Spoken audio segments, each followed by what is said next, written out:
ഇന്ന് ഞങ്ങൾ ഗ്വാളിയർ പാലസ് കാണാൻ വേണ്ടി ഇറങ്ങിയതായിരുന്നു. പാലസ് അടുക്കാറായി. ആ കാണുന്നതാണ് റോയൽ ഫ്ലാഗ്. ഈ വളവ് തിരിഞ്ഞാൽ കൊട്ടാരമാണ്. പണ്ടത്തെ പീരങ്കികളൊക്കെ കൊട്ടാരത്തിനടുത്തായി വെച്ചിട്ടുണ്ട്. കുറച്ചുകൂടെ മുന്നോട്ട് പോകുമ്പോഴത്തേക്കും കൊട്ടാരത്തിൻ്റെ മെയിൻ ഗേറ്റാണ്. വേറെയും ടൂറിസ്റ്റുകൾ വന്നിട്ടുണ്ട്. ഇവിടെ എത്തിയപ്പോഴാണ് അറിയുന്നത് എന്തോ ടെക്നിക്കൽ റീസൺ കൊണ്ട് ഇന്ന് അവധിയാണെന്ന്. സാധാരണ മൺഡേയാണ് അവധി. അപ്പോഴാണ് അറിയുന്നത് അവിടെ നിന്നും ഏകദേശം 16 കിലോമീറ്റർ പോയാൽ ടിഗ്ര എന്നൊരു ഗ്രാമമുണ്ടെന്നും ബോട്ടിങ്ങിന് പറ്റിയ സ്ഥലം ഉണ്ടെന്നും അറിഞ്ഞത്. നേരെ അങ്ങോട്ട് നല്ല അടിപൊളി വഴിയാണ്, 100 കിലോമീറ്റർ സ്പീഡിൽ പോകാം. സ്ഥലമെത്തി. ഇത് ശ്രീ മാധവരാജ് സിന്ധ്യാജിയുടെ പേരുള്ള തടാകമാണ്. വളരെ വിശാലമായ സ്ഥലമാണ്. പാർക്കിംഗ് ഏരിയയുണ്ട്. പാർക്കിംഗ് ഏരിയയോട് ചേർന്ന് നല്ല റെസ്റ്റോറൻ്റ് ഉണ്ട്. വില അല്പം കൂടുതലാണെന്നേ ഉള്ളൂ. വാഷ്റൂം സൗകര്യങ്ങൾ എല്ലാം ഇതിൻ്റെ അകത്ത് അവൈലബിൾ ആണ്. MP ടൂറിസമാണ് ഇതിൻ്റെ നടത്തിപ്പ്. ടിക്കറ്റ് എടുത്ത് വളരെ വലിയൊരു ഡാമാണിത്. ഇത്തിരി മുന്നോട്ട് നടക്കണം ബോട്ട് ക്ലബ്ബിലെത്താൻ. മൊത്തം ഗ്വാളിയാർട്ടുള്ള വാട്ടർ സപ്ലൈ ഇവിടെ നിന്നാണ്.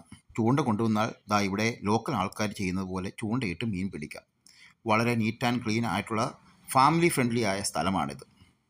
ഞങ്ങൾ ലൈഫ് ജാക്കറ്റൊക്കെ ഇട്ട് ബോട്ടിൽ കയറി. സേഫ്റ്റിയെ പറ്റി ചോദിച്ചപ്പോൾ സ്റ്റാഫിൻ്റെ റെസ്പോൺസ് ഇതായിരുന്നു. ഇതിൽ കൂടുതൽ വേറെ എന്തു വേണം?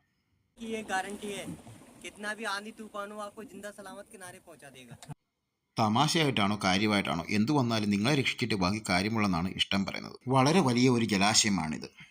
എക്സ്പീരിയൻസ്ഡ് ആയ സ്റ്റാഫുമുണ്ട്. പിന്നെ ധാരാളം ടൂറിസ്റ്റുകൾ വരുന്നുണ്ട്.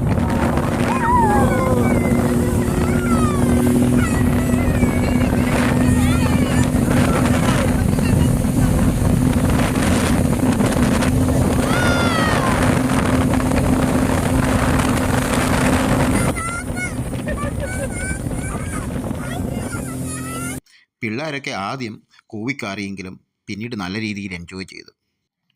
ഇവിടെ എന്നെ ഏറ്റവും ആകർഷിച്ചത് സ്റ്റാഫിൻ്റെ പെരുമാറ്റം തന്നെയാണ്. പിന്നെ വൃത്തിയുള്ള നല്ലൊരു ആംബിയൻസ്. ഇതോടൊപ്പം ഓർക്കേണ്ട ഒന്നുണ്ട്, ഇന്ത്യയിലെ ഏറ്റവും വൃത്തിയുള്ള നഗരമായ ഇൻഡോർ മധ്യപ്രദേശിലാണ് എന്നുള്ളത്. ഇതിൽ ബോട്ടിംഗ് നടത്തിയപ്പോൾ എനിക്ക് ഓർമ്മ വന്നത് നമ്മുടെ കുമരകത്തെയാണ്. ഇത്രയും വലിയൊരു തടാകം ഇവിടെ ഞങ്ങൾ പ്രതീക്ഷിച്ചില്ല.